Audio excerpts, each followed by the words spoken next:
Hey, I got a different video idea. This should be fun. And this is actually, I'm generating this video to respond to someone who made a comment to me.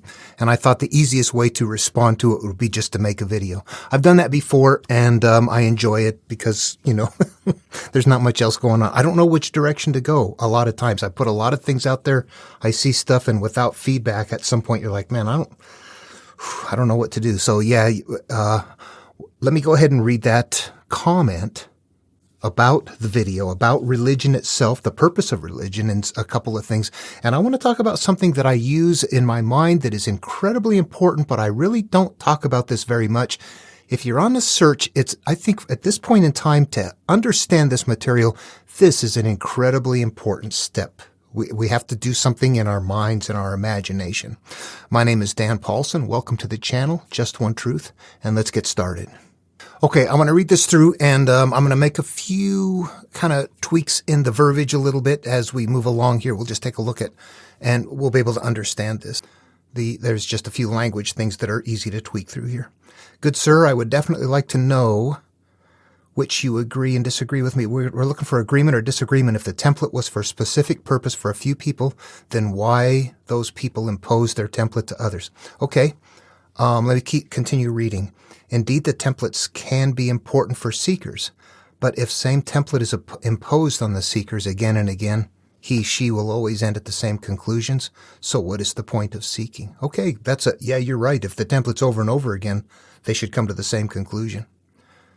We'll talk about that.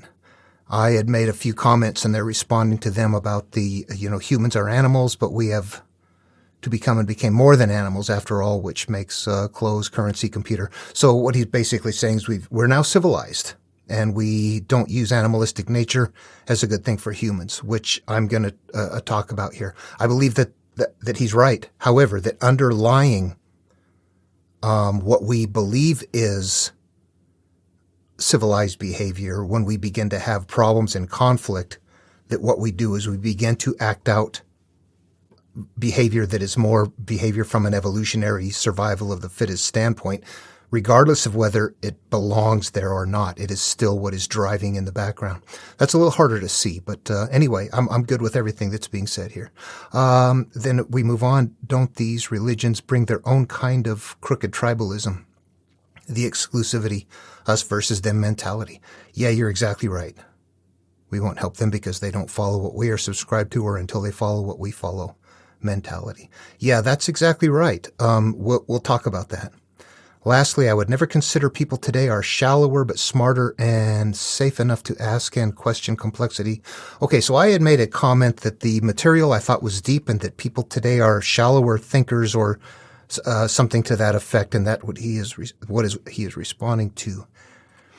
And I want to go ahead and talk about that. The shallow that I'm talking about, there's a depth to the material. There's puzzles here, and you can read it at plain language, but the wording is such that it can hold something inside of there that that is kind of cryptic. You can work through this stuff. I've got an example that I'll use in this, and some people can only get very shallow into it. This is actually a good example. Take Aesop's Fables. And take one, The Tortoise and the Hare, if you know that one. Imagine that somebody reads that and they don't know that it's a fable, and they just read this story and they look at it and they try to figure out, let's call it a religion. A theist would look at that and argue all day long about why, why the hare was, didn't keep his, wasn't following God, wasn't following the plan, how the tortoise was chosen, how the tortoise knew how to keep his eye on God, all those sort of things. And an atheist would be like arguing back and forth against them that, that didn't happen. No, it's baloney. The race never happened. That right there to me is a very shallow look. If somebody else comes along and says, wait a minute, there's a nested meaning in there, it doesn't mean what you're reading. There's a message you're supposed to figure out in a pre-technology time. This is a puzzle to work out. Slow and steady wins the race is one thing we can glean from it. We're told in that case. Why wouldn't somebody think, when you're ahead, don't quit? There's a couple of ways of looking at that. At any rate, that's what I mean by depth.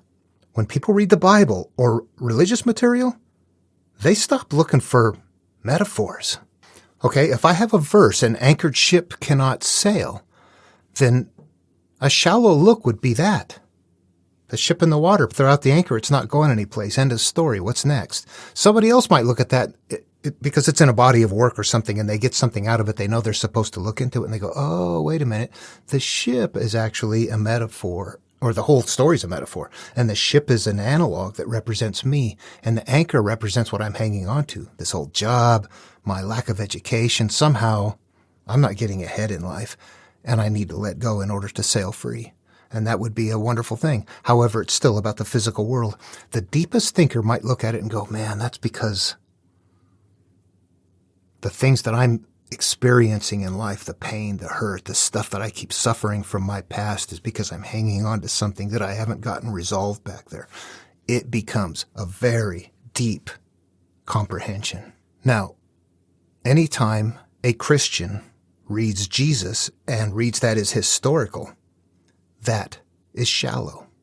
That's not what the nested meaning is. You know, can you read Jesus and say, the measure you mete unto others will be likewise meted unto you? That means that as long as I'm doing something physically, a certain thing, that same thing is going to come back to me. That's what a shallow reader would get out of it. And by and large, it's true, but not completely. There's still people that do things that are not right, or they might not respond in the right way. So you look at that and go, well, I think it means I'm supposed to just try to do my best.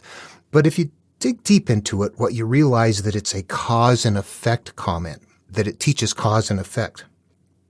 Do we see that? Do we see the depth of that? Do we understand that there's something deeper underlying the physical action, that oftentimes we feel and we have some emotional thing that's creating a deeper part of life?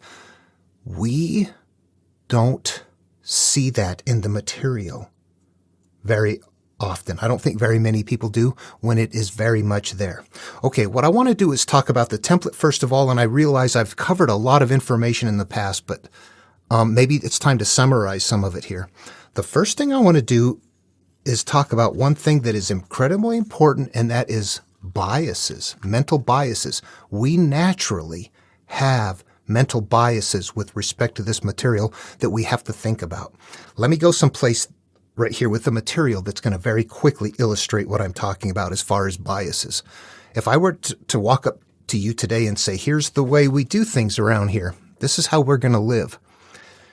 When you get married and you get your wife at home and you have sex with her and she's not a virgin, which means you don't break the hymen, then you take her to her father's doorstep and you stone her to death on your father's doorstep. Also, we don't allow crippled people to the altar to give gifts. So, abide by those rules. What would you think? Those were rules in Leviticus. We don't live like they lived. We don't think like they think. We don't see things the way that they see them. We cannot take what we understand today, our modern biases, go into their world, and try to think we understand what they're talking about, because they're coming from someplace that's really a lot different than where we're coming from. We got to understand we're bringing stuff with us that it's just we cannot bring it with us. That'll become more evident as we get into it. But, okay, so that's important. As I'm talking and looking through this material, there's going to be a number of reasons why this material came about and why it exists, and we can see a natural course and a growth of it if we step back and look at it, but we can't be emotionally attached to it. It sounds, and it reads like in some of your stuff, like there is, kind of an aggression there, and that's perfectly natural. There is, theists and atheists can sometimes really be combative. Not always. They can go their own ways, but it's generally pretty combative. And I'm using that material. However, I am not doing a theist or an atheist. I'm not approaching the material as a theist or an atheist. I'm approaching the material understanding that I have found a way to see that there is a common template in there that exists everywhere. That template is what I want to know about. If it's in common, if I can find it in Hinduism, in Taoism, Buddhism, Judaism, Christianity, Greek myth, Roman myth, If I can find that exact same template, which I can, one template, I want to know what that template is. I don't care about the religion. I don't believe in the religion. Here's what I've got. Look at this. Just one truth is that note. There's only one reality. Pretend you're looking at Earth from out in space someplace, no matter what. Whether there's a God, whether it's natural, no matter what. There's one thing that makes everything work. One thing. Not a bunch of things. We want to know what that one thing is. We have to listen. We have to be open-minded. We have to be objective. It's difficult because we come through places where we learn things, we become hurt, and we have to become critical in order to separate from that. And I've done that same thing. And sometimes still do, probably today. I can still hear a Christian sometimes and just whoosh, right around and let them have it. Depends on them, on how they are. It's not about Christianity. It's about their attitude or about their arrogance. Yeah. When they look down their nose at you, that's not going to fly. That will not do it. Arrogance can be a very big thing, but it happens on both sides. And of course, they're making claims. Yeah, it's a supernatural claim. Prove it. Yeah, I'm with Hitchens. I will spend as much time disproving your claim as you have spent proving it to me to begin with. It exists. No, it doesn't. There, we're done. There's no more to talk about. You can't go any further than that.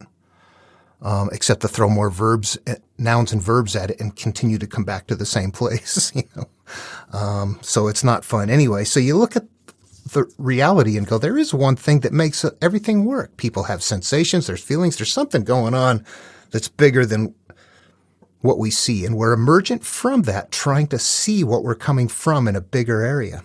There is that just one truth. And what I'm going to tell you is what that template is the human life cycle template.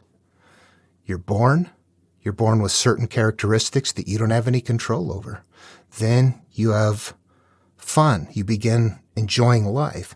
But not long after living a little bit, you begin having exposure to life and you begin judging life and life experiences. We begin to accumulate things and we begin judging things and we become products of the way we hold those. And that is all nested in all of the material from creation stories through the monomyth beginning.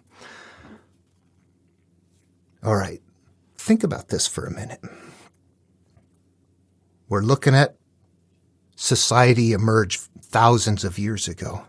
At some point in time, there's this cradle of civilization. Suddenly, somehow, something changes and humans are like agriculture, getting animals, penned and reproducing and things like that. We are going from a hunter-gatherer at some point in time in our past. I don't know how far back, but we are suddenly finding life is much easier because we are able to produce more and work together, and it provides more, and civilization booms, which exponentially grows bigger and bigger. And in these fertile places, suddenly it goes from tribes of people to people that were tribal humans suddenly are around by the thousands or tens of thousands.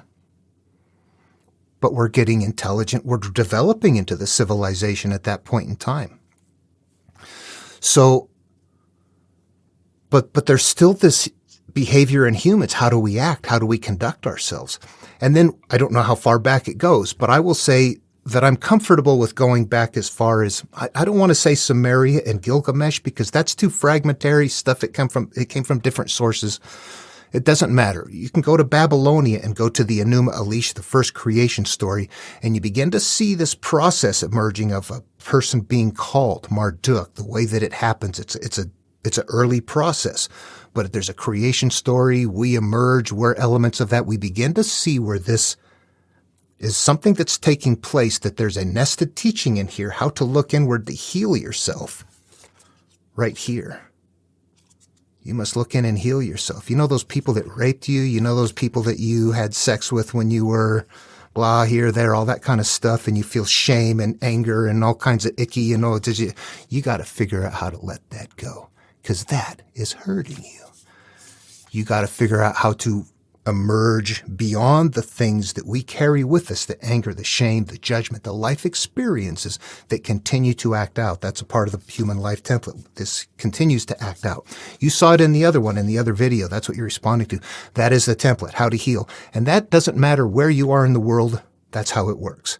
Somewhere in the background, there is the knowledge of this in fewer people.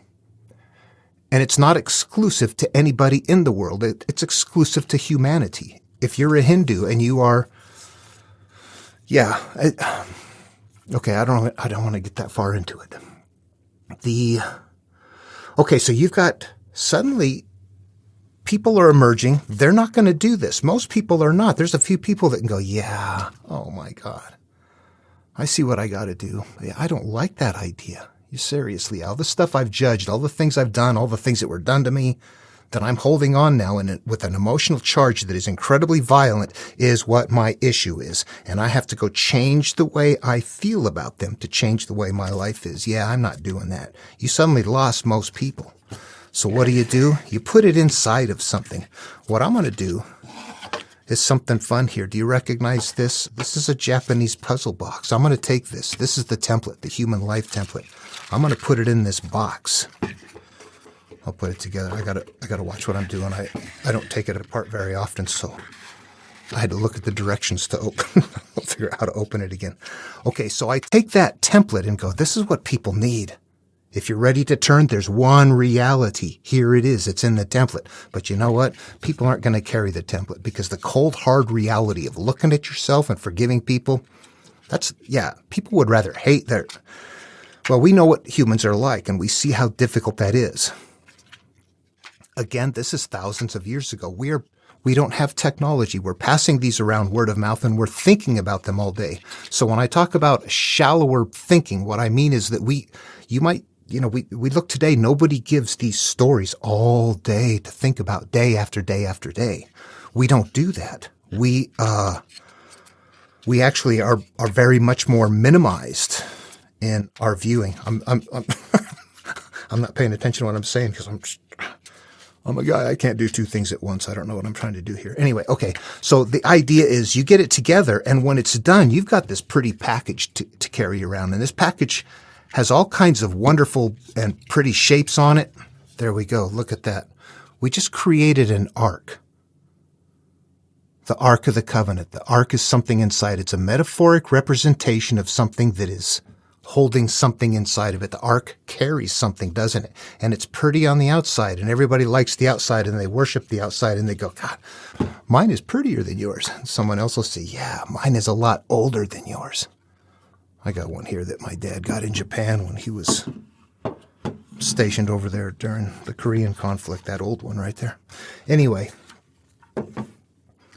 so that's essentially what we have, is these boxes with a secret inside of them. But when you go from place to place and culture to culture, the Jews come along, and when you build that story, you build it in such a way that it's held together that you have to destroy your old self. So you destroy something in the story. You have to develop a new self. You have to think of a new way to be. You have to get rid of your old habits and create new habits. So you have to destroy the old life and create a new life. So you're creating a new Babylon, a new city. You're creating the bricks. You're doing all these things. And that is nested as something that we have to do on the template. But in real life, the people that aren't getting that are going through this story and going, oh yeah, we're building our new world, our new civilization. We're building our ziggurats. We're putting together our bricks. They're doing all those things in the story. So they're living that life to benefit in a mass of people that are suddenly needing some guidance and control from higher, from Big Brother. That's another one of those biases that we bring with us. We don't consider this. Imagine being like you're suddenly among tens of thousands of people that are like, what do? We don't have a society. We don't have control. It's not online yet. So that's what they're doing. They're developing society. And then by creating ziggurats and things like that, what are you doing? You're creating something you make it sound like you're going to someplace. Sure, why not? You got thousands of people, though, they're not doing anything. They need to have something to do. So you start creating buildings, you create temples, you create things like that. And that's how people stay busy. You create pyramids. What that tells me is that you have tens of thousands, millions upon millions of man hours available that you need to put to work. And this is the best way to do it. Yeah. And then give them a story like this and something that makes them go, yeah, we live like this, where, it's a self-guided sort of a thing. It would have been incredibly important back then in a way that's completely different than today. Meanwhile, at any point in time, somebody can come along and go, there's something in here. I'm going to turn it inward and use it. And yeah, I find those steps. That's what it's for. Nobody's trying to manipulate or do anything like that. There's a truth that is hidden in here in all kinds of fake ways that had different purposes. The Greeks, they created myths to hold it. They're adventures. They didn't need population control. They weren't stoning their wives on their wedding nights on their father's doorsteps. They didn't get away with that kind of stuff.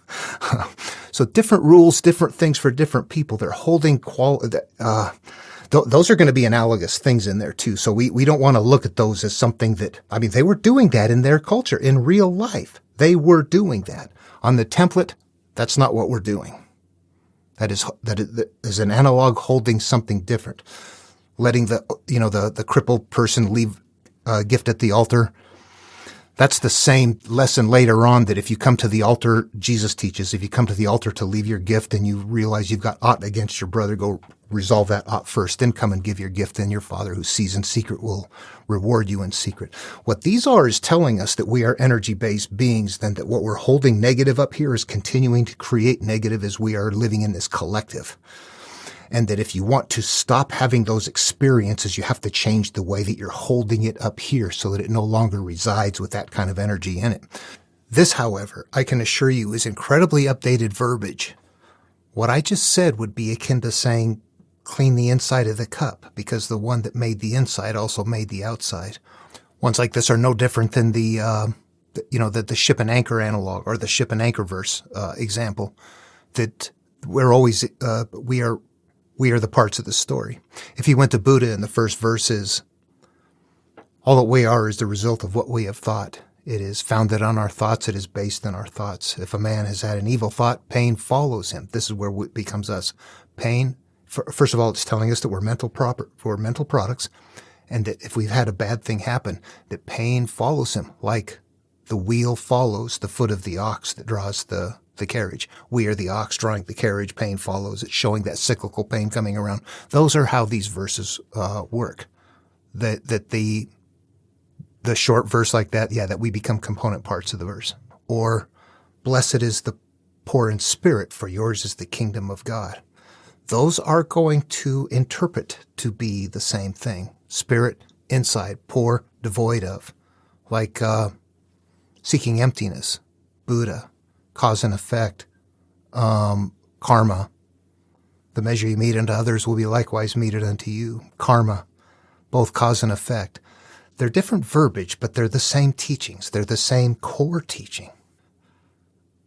Then, that is the crippled person that comes to the altar. That's what they're doing. So you look at their culture, they've got leprosy, they've got other things like that. They don't want to spread it. So they're creating analogous rules that fit in their culture, that still fit on that template, that we would look at today and go, what the hell? Yeah, we don't, 3,500 years ago, 4,000. Okay, well, what about the one then, as far as stoning your wife on the doorstep on your wedding night? Later on, what we're going to see in Jesus' material is this idea about a wedding, right? Where there's the bride and a bridegroom in the bride chamber. And what this is going to interpret as there's different parts of us. We have a consciousness and a subconscious. And at first in life, those are combined. Those are together. We're happy. As life goes on, we begin to store things away in our subconscious that then begin to act out and goes against what we want. But we nevertheless, when they come out, they're in charge. We become separated at that point. That's like considered a divorce. The consciousness, they're calling a male, and the female, the wife, the subconscious. They're using that as analogs that are also their mental hierarchy that also exists in their society at that time as a hierarchy, a patriarchal society. The husband is in charge of the wife. The conscious is in charge of the subconscious. This is not about man and woman. It's about every human. It's about your conscious and your subconscious. It's about yourself being held in verbiage that's going to fit with their culture that they will carry. So what this means then, a virgin wife means that you don't have anything stored in you. You're pure. You don't have any issues. On the wedding night, that's when you want to merge up. If you find out that there is an issue there, you go to the father's doorstep, which is wherever the origins of the issue came from. And stoning is destroying what is there. There's a healing process that's taking place, but it's nested in a way that they carry in their culture because it makes sense to them. It nevertheless fits the template. Okay, yeah, so what happens later on? The Jews come about and they're like, we need to spread that template around and we need control of population too. So do the Egyptians. So do the Indians. All around the world, population's booming. There's something happening in the background with this template. At the same time, people are tribal. They're emerging from that place. The religions are meant to sound like, we're the best. We got it. We're better than anybody else. Yeah, they're tribal. Once you step out of it and look and become bigger than the religions, you see that they're there. But you know what they are? You can't throw this away. You can't say, this is crap. It's wrong. That supernatural is wrong. Of course it is wrong. But you can't get rid of that because what did you get rid of? The template. The template is in here. The secrets are in here. That's what they're for. Okay, what else? Yeah, I guess, does that cover what I mean? I know when I say things sometimes it's really a big thing. It's not easy to explain, like in a comment. It's hard to put that in there because we cannot we have to get out of our modern day biases to even realistically discuss it in a meaningful way where we can try to put ourselves in their shoes instead of trying to make their material fit our lives. We can't. They ate, lived, and breathed this material. It also didn't come to them in a big book. It came to them in various stories, word of mouth, memorized. People couldn't read or write. Think about all that stuff and that you are spending hours and hours. This is how much time do you spend on media? Commuting, engaged in, get rid of all of that. Go look at rocks for your life. In a village of people wearing robes and sandals and not knowing any different. Then look at these stories again. They would be very big. Anyway, so is the religion real? No, I don't like it. I think that the religion has benefits. It has detriments. It is not simply meant for population control. In Greek myth, like I was saying, it's not. It's an adventure they're acting these out. They're having adventures. They have a good life. They go on a search. They don't have the kind of guilt attached to it. I have to go take care of my past. I was sowing my wild oats. It's time to grow up and be, a grown-up now. Get into Jewish material and it's like, oh my God, I've sinned. I've done horrible things. I need to repent forever. I'm just a horrible piece of crap. Yeah, it teaches something completely different and the human mind sucks that right up and goes, I'm going to become that. Unless you go, wait a minute, where does that come from? So most people need that. When you step back big enough, you see that humanity needs their tribal control. It's getting out of control. But what's getting out of control is not the religions. The religions are excuses. What's out of control is humanity and denial of where we're really coming from. And the fact that even though we are civilized, we're still acting out. We're overpopulating. We're starting to act like there's too many people coming into my valley.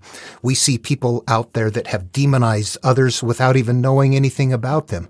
You're not on my side. You're this, you're that. You believe in this, you believe in that. And it's like, I'm not any of those things, and I don't believe in that. I don't believe in what you... Anyway, what we see is this incredibly huge, high-level, unreasonable demonization of people without even knowing what's going on. There's this shutdown. There are tribes ready to just kill.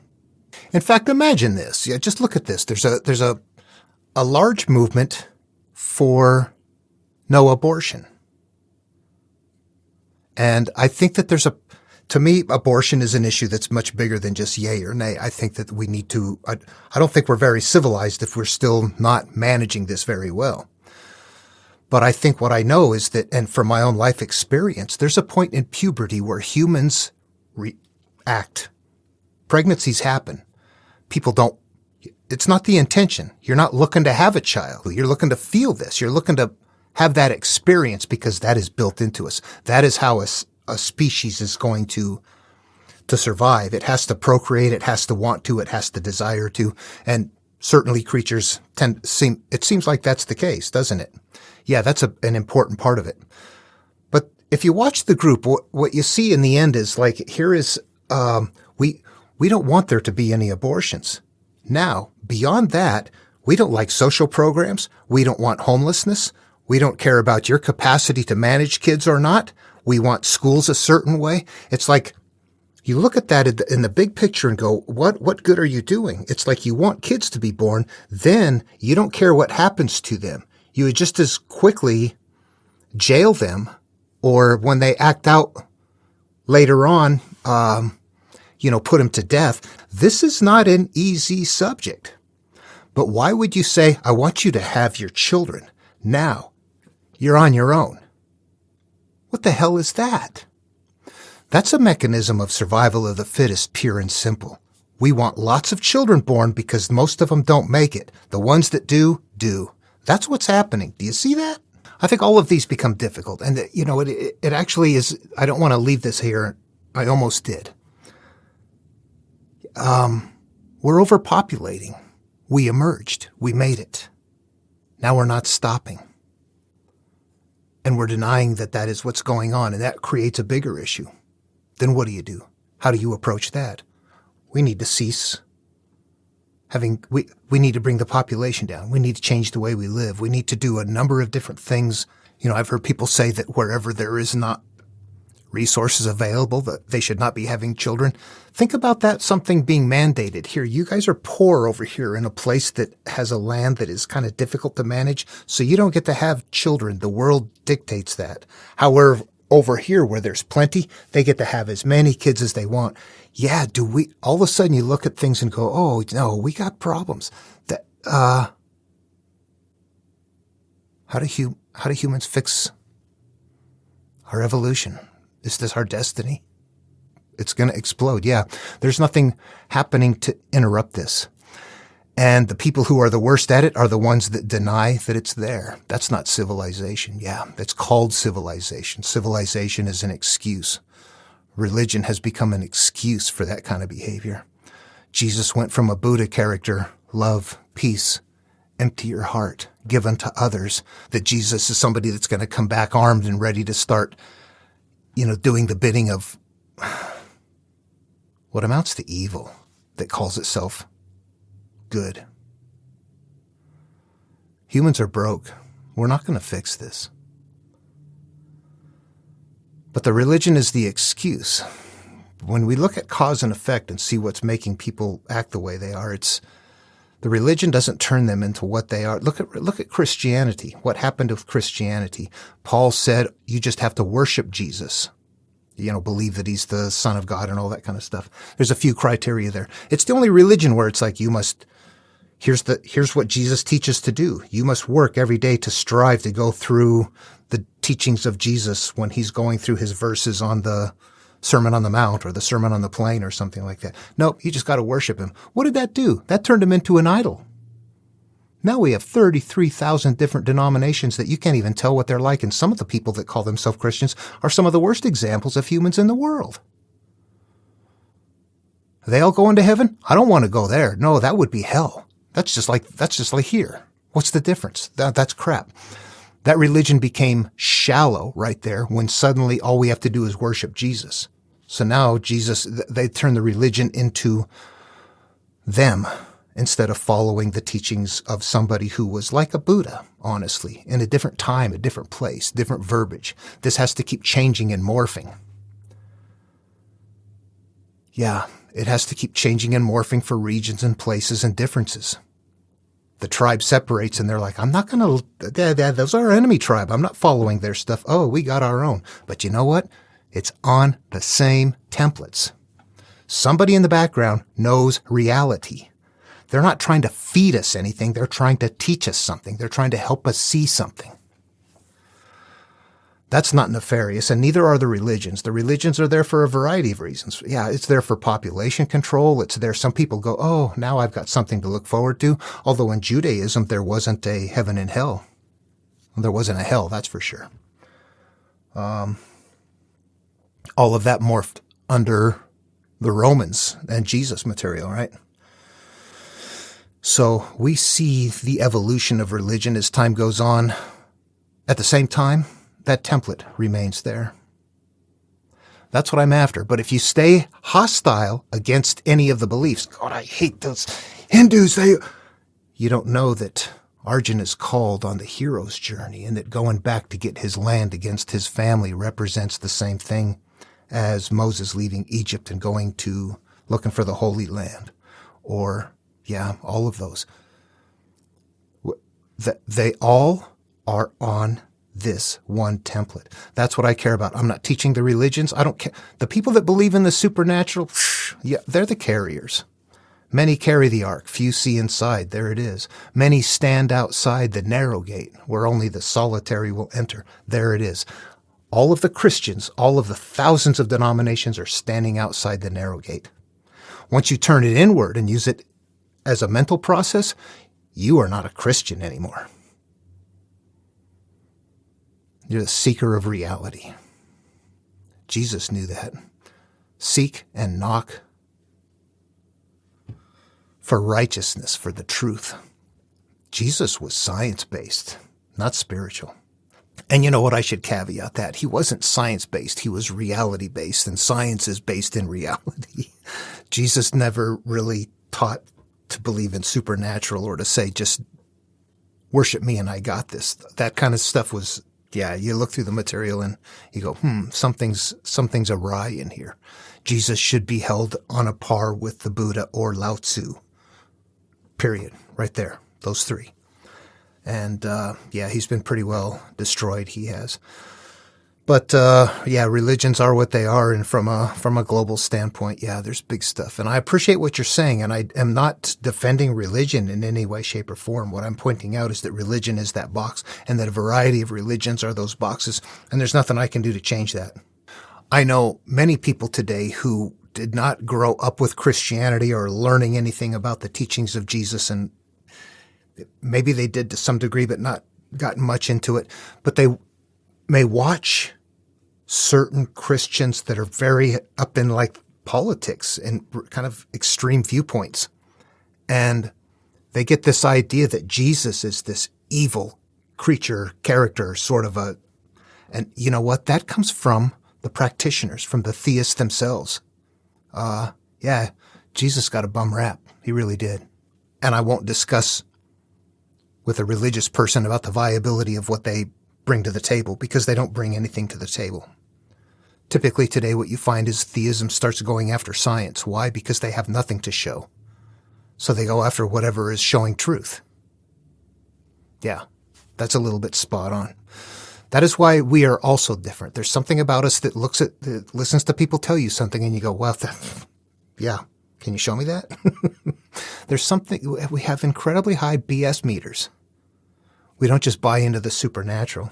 I remember having supernatural things occur as a youngster even and thinking, what, this is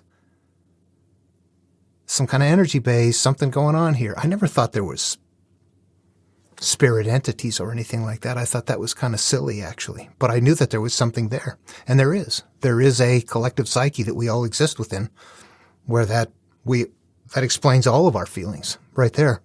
How we have them, good ones and bad ones. How we flock together and act like a tribe in fear or in joy. Yeah, we do a good job flocking in those two areas because we evolved in a group needing to feel fear or joy. Yeah, that's built into our DNA. No, we're definitely evolving. Even if on the surface it looks like civilization, that's when we look at cause and effect, we realize, yeah, there's something deeper going on. And short of recognizing that, we're not going to interact with it. All we can do is sit back and say, you this and you that and you this and you that. And that's what humans do. We don't sit back and go, we need to figure this out. No. All right. Well, I hope this response was fine. I think that it gets over the top for a lot of people, but there's a lot more to it, honestly. And the material in the entire ideology comes from a time and a place where they had all day long to work through this stuff, all day long to mentally process it. I mean, if you're working and, needing to engage like that, but I mean, think of your life throughout the day, the times that you're, involved in media and things like that. And there is none. There is nothing like that. Nothing like that. We can't even conceive it. These, would definitely be an important part of life. And understanding that it exists everywhere for various reasons. And so for me, I don't want to get caught up in any single one of them. I came up with Christianity. I left it early on for pretty strong reasons. But I explored a lot of things, and I've been, at some point, very open-minded to things. There's a point where I began to spot Buddha and Jesus' teachings as having some incredible parallels, but my mind could see things that other people's couldn't. I could see cause and effect in the verbs, the nouns and the verbs, where other people would maybe not see that. There is something behind the words that certain minds can see that. It's a puzzle. And when you do, you begin to realize that exists everywhere in different. It's the same puzzle, only the words are different. Only the words are different. Ever play those old video games, like the little ones where it's like, hey, this is kind of fun, but it gets boring. It gets very repetitive. Let me switch to a new game. Oh, this one looks different. It went from, space creatures to, some kind of land tanks or something like that. And you play for a little bit and you go, nah, they're doing the same thing. They just look a little bit different on the pictures. That's what these stories are going to end up being like once you get into them and you learn to read the conceptual nature of how they've got it nested. The religions, oh yeah, what a mess. But at the end of the day, I don't know if religions weren't there, if we wouldn't be acting out anyway. It's hard to say. It's hard to say. We're still evolving. How do you stop that and then survive? I think we're caught between a rock and a hard spot. It's hard to see that because we feel so much personally that it's hard to separate from that. I almost moved on, and I was going back and reviewing what the comment was. And there was one that I wanted to hit. What is the point of seeking? Yeah, that's an important one. What is all this? What is the template? The template tells me how I came about and how my life has gotten to a point where it's so frazzled that I want to begin to self-heal, because that's what my options are. So it lets me know how I came about and how I go back and address my inner being, my memories, my past, in a manner that I live in a way that I feel free of life, not attached. I have risen above the physical world and the things that are happening, and I'm okay. Things are not cycling out in my life anymore. Pain is not happening anymore. I feel good. And the outlook for my current life is wonderful. Whatever happens afterwards is not addressed.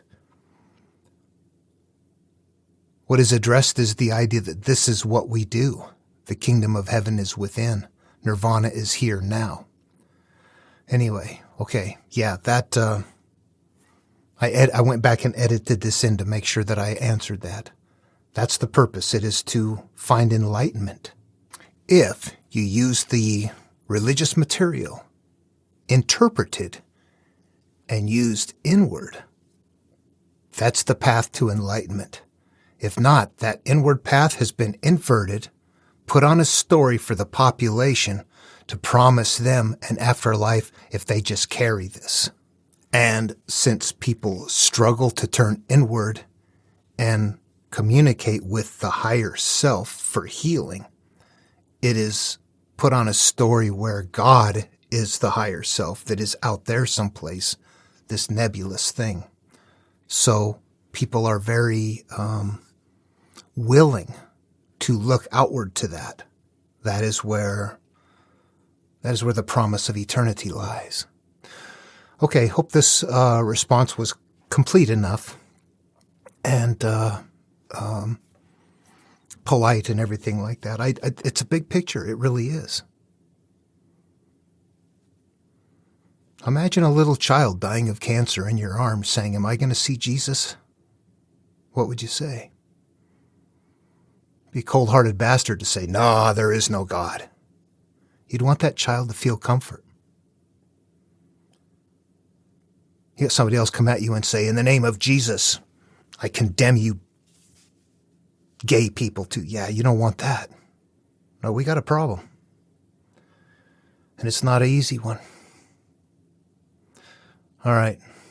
Love one another. See you in the next video.